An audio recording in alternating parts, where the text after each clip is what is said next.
I don't typically do debate reviews. There are three reasons. First, a debate review almost always tells you more about the reviewer than it does the debate or the subject under debate.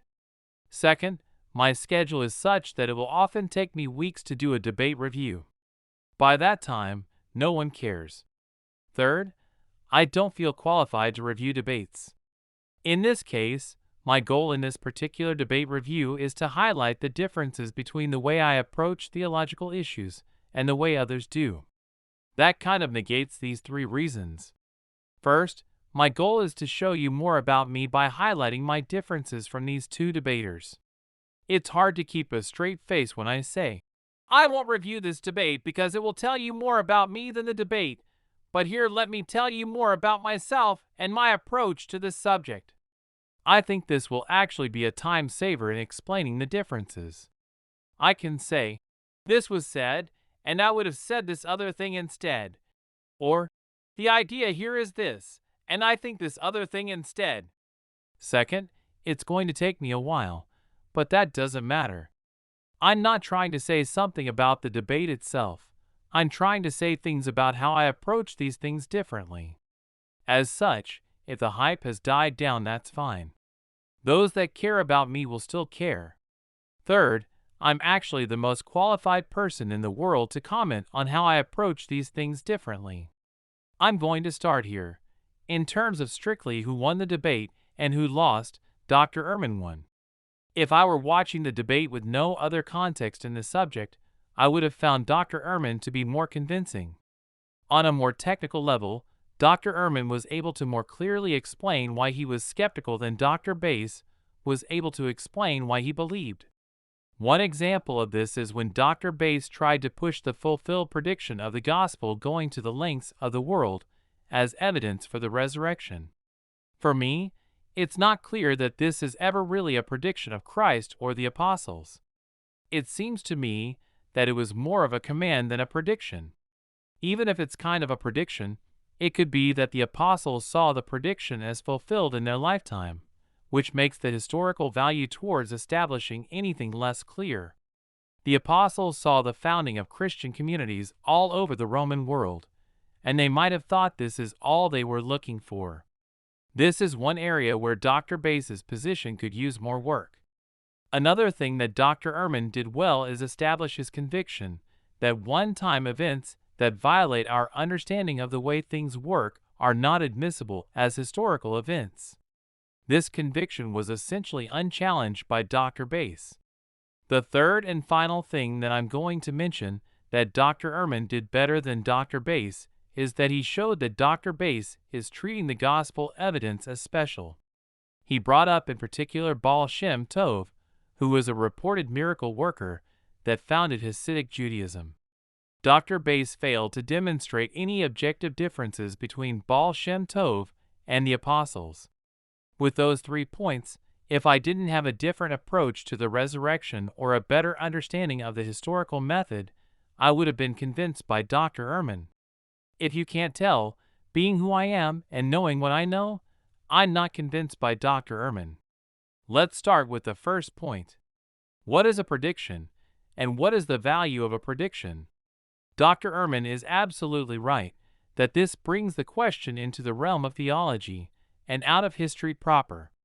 The analogy that jumps to my mind is the economist Julian Simon. The prevailing wisdom in the 1960s was that the population was at a crisis point. Under this popular theory, food and other provisions were running out of room to be grown in. Simon had a much less doom and gloom view on the matter. Although, to be honest, I haven't fully explored Simon's view, so I'm probably going to represent it poorly. For the sake of the thought experiment, assume what I'm saying is accurate. If I'm wrong, the details won't impact the thought experiment.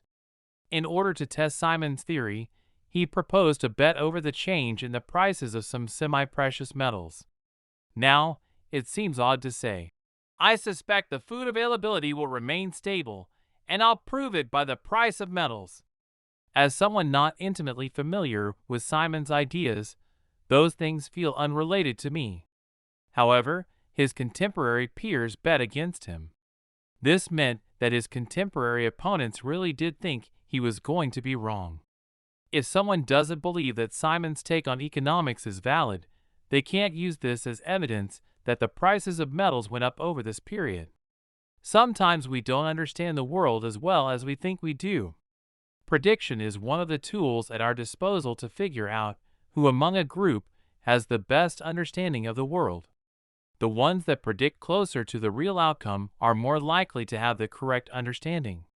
Dr. Ehrman is right that this is a theological point and not a strictly historical one, but you don't get to throw out the historical event just because you disagree with the theological or economic implications.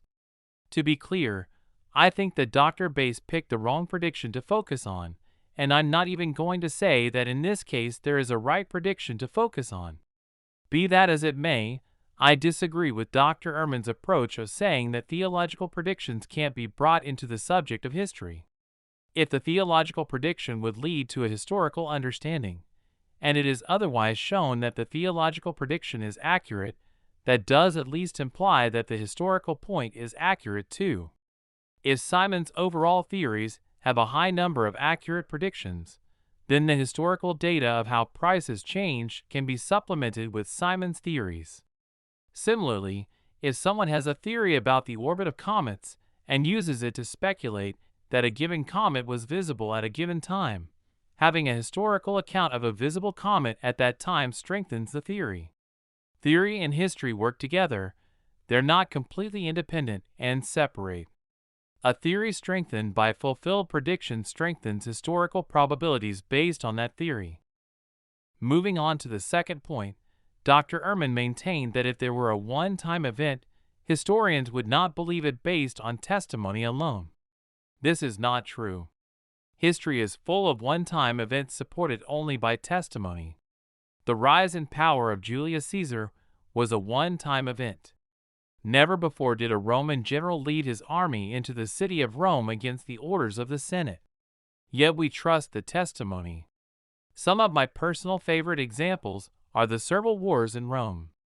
These may not have been one-of-a-kind events, but they were extremely rare. They're three of a kind. In all of Rome's history, there were only 3 times that the slaves successfully rebelled and established their own rulership. The Plague of Athens was another one-time event. The Athenians thought they had the Peloponnesian War in the bag until their population fell sick and started dying. The Athenians only had that once. At this point, Dr. Ehrman is going to protest that we at least know partly what the physical mechanism was behind those events. Even though it only happened once, there's no physical impediment to troops marching on Rome, and it's almost more of a surprise that there weren't more slave revolts. And while we aren't sure if the Athenian plague was a toxin or a germ, we're reasonably sure those are the options. What about things that are more exotic? Pliny the Elder claimed to see something like an aurora from the Mediterranean. We have no idea how an aurora could be visible at that longitude, nor do we know what else he might have seen that would explain his description. In the Pacific Northwest, the native people around Crater Lake have detailed legends about how the lake was formed that match our common understanding of volcanism, plus or minus legendary elements like sky spirits. And yet, there is no archaeological evidence of human settlements in the area for 1,000 years before or after the event. Clearly they were there, but we don't understand how they survived all that time with no archaeological impact. Caesar's comet in 44 BC doesn't correspond to any known real comet and is accepted on the basis of testimony. Even in recent history, the 1908 Tunguska event remains unexplained. So the whole attitude of, "we can't explain it, so we therefore dismiss it as fiction," isn't a valid way to do history. But it's worse than that. It's a regressive approach to truth. The way I see it, it's exactly those things that history says are real, but we can't explain that lead us to greater, deeper, and broader understandings in areas of deep study. The fact that comets pass through the orbits of the planets smashed the previous theory that the planets were on transparent crystal spheres. When Newton proposed universal gravitation as an alternate solution, it was Leibniz, who accused Newton of returning occult forces to the realm of scientific pursuit. Newton said he was open to explanations that accounted for the data. In this, we see that Ehrman is echoing Leibniz, except he uses the term supernatural instead of occult. The thought is the same. It's not explained, so it's disregarded. He suggests that any solution which fits our current understanding is superior to an explanation that depends on something we haven't figured out yet. We saw the same thing with the advancement of Einstein's relativity and Planck's quantum mechanics. That's why I always see the "I can't explain it, so I'll disregard it" camp as regressive. Of course, there's a line to walk there. "I can't explain it" doesn't mean that whatever strange proposal is out there is true. I'm advocating that we follow the evidence, not make up bizarre theories. If we're going to say that magic did it, I still want to know how the magic works. I don't care if you call gravity occult. If it better fits the data, that just makes me want to know more about the occult explanation. I don't care if you call Jesus' resurrection supernatural. If it better fits the data, it just makes me want to know more about the supernatural explanation. I'll be interested in the more robust and nuanced position regardless of what disparaging words their regressive opponents use against them. There are still things that we can't fully explain, but we still know that they happened. The progressive approach is to find the most probable set of events and then explain them, not to decide what happened based on what we decided is possible. That brings us around to the third point.